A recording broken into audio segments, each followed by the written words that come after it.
Assalamualaikum warahmatullahi wabarakatuh. Perkenalkan, nama saya Tri Dewi Agustina dari PIAUD semester 4A. Di sini saya akan sedikit menjelaskan tentang pengertian permainan bahasa.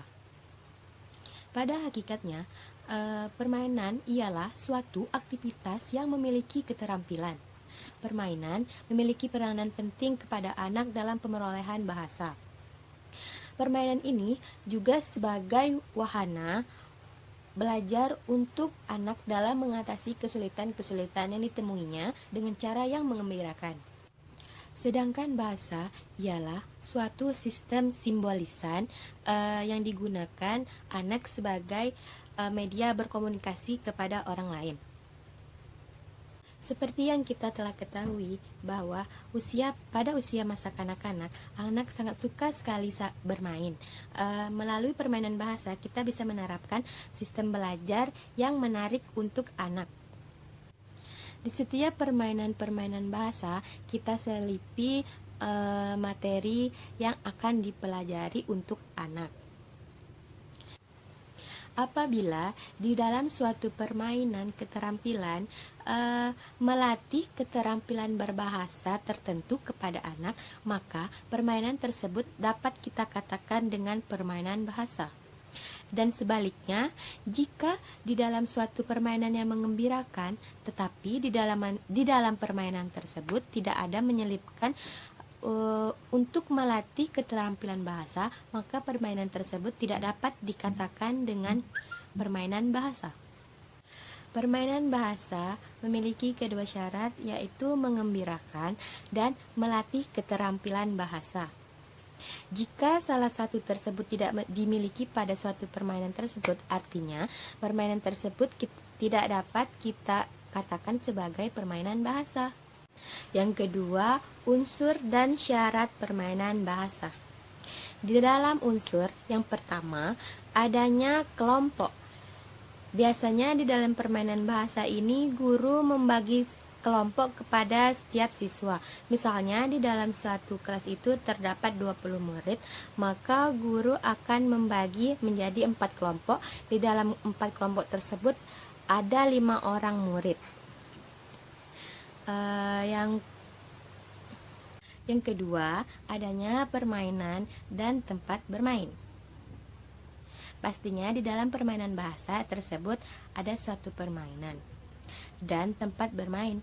Biasanya guru menyesuaikan tempat tersebut, misal menggunakannya di ruangan kelas atau di ruangan lain, dan bisa juga di luar kelas, outdoor seperti itu. Yang ketiga, adanya batasan waktu. Pastinya di setiap permainan, guru memberitahu batasan waktu tersebut. Misalnya, permainan tersebut dimulai dari jam 8 sampai jam 9 selesai. Yang keempat, adanya peraturan permainan.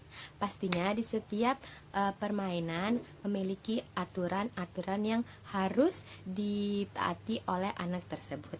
Peraturan-peraturan tersebut diberitahu di awal pada guru.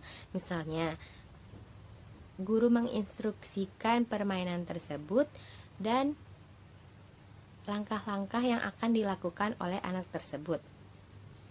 Kemudian seperti larangan juga, misal anak tidak boleh mendorong teman-temannya, tidak boleh mengejek temannya, dan lain sebagainya. Yang kedua, syarat permainan bahasa. Yang pertama, memilih permainan yang berhubungan dengan pendidikan. Pasti di dalam permainan tersebut terselip isi pembelajaran materi yang akan kita sampaikan kepada anak tersebut. Yang kedua, menggunakan metode yang mudah. Pastinya di dalam permainan tersebut kita menggunakan metode yang mudah supaya anak-anak dapat menerima apa yang kita sampaikan dan apa yang kita instruksikan. Yang ketiga, menimbulkan imajinasi kreatif siswa untuk berpikir. Pastinya di setiap permainan tersebut menyelipkan seperti pembelajaran yang membuat anak tersebut berpikir kreatif. Yang keempat, menyesuaikan jumlah siswa. Pastinya di setiap permainan tersebut, guru telah menyesuaikan jumlah siswa. Misalnya media yang digunakan, misal ada 20 siswa, maka guru tersebut menyediakan media sebanyak jumlah siswa tersebut. Yang ketiga, macam-macam permainan bahasa. Contoh yang pertama, teman-teman masih ingat kan waktu Desi teman kita memperagakan permainan tebak siapakah aku. Permainan ini guru menyebutkan ciri-ciri hewan tersebut. Kemudian anak-anak akan menebak ciri-ciri tersebut. Misalnya, aku adalah seekor hewan, leherku panjang, badanku besar. Kemudian anak spontan menjawab itu binatang apa, dan binatang tersebut adalah jerapah. Yang kedua, contoh permainan yang minggu-minggu lalu yang saya sediakan, saya menyediakan di papan tulis ada suatu gambar dan ada kolom-kolom untuk anak menempelkan pada kolom-kolom tersebut. Di situ setelah saya sediakan seperti huruf-huruf yang berserak di dalam kotak, kemudian anak menempelkan ke papan tulis tersebut. Contoh yang ketiga itu pesan berantai. Misalnya, guru menyediakan satu kotak. Di dalam kotak tersebut ada beberapa gulungan gambar. Jadi, anak-anak diberi misalnya 2 kelompok, jadi dibuat 2 barisan gitu. Di barisan pertama, anak-anak disuruh mengambil gulungan gambar tersebut. Kemudian, anak tersebut membuka gambar tersebut dan membisikkan kepada teman-teman yang lain sampai kepada anak yang terakhir. Kemudian anak terakhir tersebut akan mengungkapkan apa yang telah didengarnya melalui teman-temannya. Yang keempat, kelebihan dan kekurangan dari permainan bahasa. Kelebihannya, yang pertama, pastinya dari permainan ini siswa menjadi lebih aktif. Yang kedua, mengurangi rasa kebosanan siswa pada pembelajaran.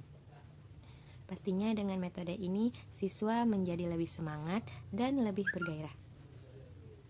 Yang ketiga, anak dapat membina hubungan kelompok. Anak dapat bekerja sama kepada teman-teman yang lain.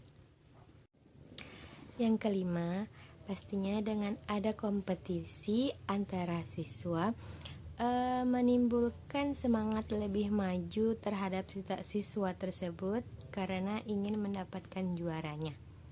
Dengan adanya materi permainan tersebut, pastinya membuat anak menjadi lebih ingat, lebih sukar melupakan kegiatan pembelajaran pada hari itu. Kelemahan permainan bahasa. Yang pertama, jumlah siswa yang terlalu besar sehingga menyebabkan kesulitan untuk melibatkan siswa tersebut. Yang kedua, permainan bahasa ini pastinya diikuti oleh suara yang keras atau suara ramai anak-anak di dalam kelas tersebut dapat mengganggu kelas yang lain.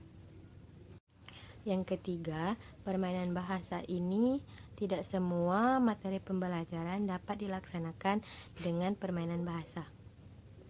Jadi, kesimpulan permainan bahasa ini adalah permainan bahasa merupakan aktivitas yang dirancang dalam pengajaran dan dalam isi kandungan pembelajaran yang bertujuan untuk memperoleh kesenangan dan melatih keterampilan bahasa pada anak seperti menyimak, menulis, membaca, berbicara, dan lain sebagainya, termasuk juga dengan unsur bahasa, kosakata, dan tata bahasa anak.